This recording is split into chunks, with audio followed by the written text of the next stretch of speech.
In the ancient texts of the Bible, particularly in the prophetic book of Ezekiel, the word harlot carries profound spiritual and symbolic meanings. Derived from the Hebrew verb zana, H2181, it often metaphorically signifies idolatry, unfaithfulness to God, or alignment with foreign powers and pagan worship. This term is not merely about physical prostitution, but serves as a code for spiritual adultery and the betrayal of one's covenant with God. In the prophetic narratives of Ezekiel, Hosea, and Revelation, zana represents the mixing with unholy systems that once enslaved, such as Babylon, Egypt, and later Rome. The archetype of the bride versus the harlot is central to this theme. The bride is depicted as loyal, pure, and faithful to her covenant with God, while the harlot is unfaithful, idolatrous, and willing to sell intimacy for power or survival. This narrative is not about a woman's sexuality, but about the soul of a people choosing temporary comfort or power over a sacred connection. The Gematria of Zana, 750 plus 5 through 62, is significant as it is connected to the number 31, the Gematria of El, God.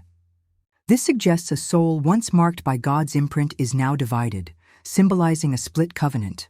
The number 62 is also linked to Daniel 9:26, a prophecy of betrayal, destruction, and the transition from one covenant to another. In Ezekiel 23, the imagery of playing the harlot in Egypt highlights a tension between being young and virginal, yet accused of harlotry. This reveals a generational wound where trauma becomes identity, and God exposes the spiritual pattern of seduction and betrayal. The narrative warns against seeking protection from abusers and becoming abusers to younger generations.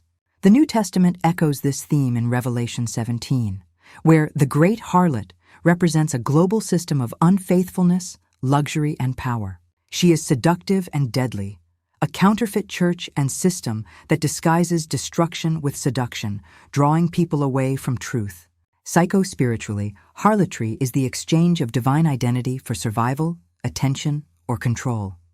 In modern terms, it involves abandoning soul truth to fit in, selling gifts for applause, or using charisma without character. However, God calls harlots back to bridehood, offering redemption. The arc from harlot to holy is exemplified in the stories of Gomer in Hosea, Rahab in Jericho, and Mary Magdalene, who, despite being mislabeled a harlot, was the first to witness Jesus risen. God always makes space for the returning heart, and it is up to individuals to decide whether trauma ends or continues.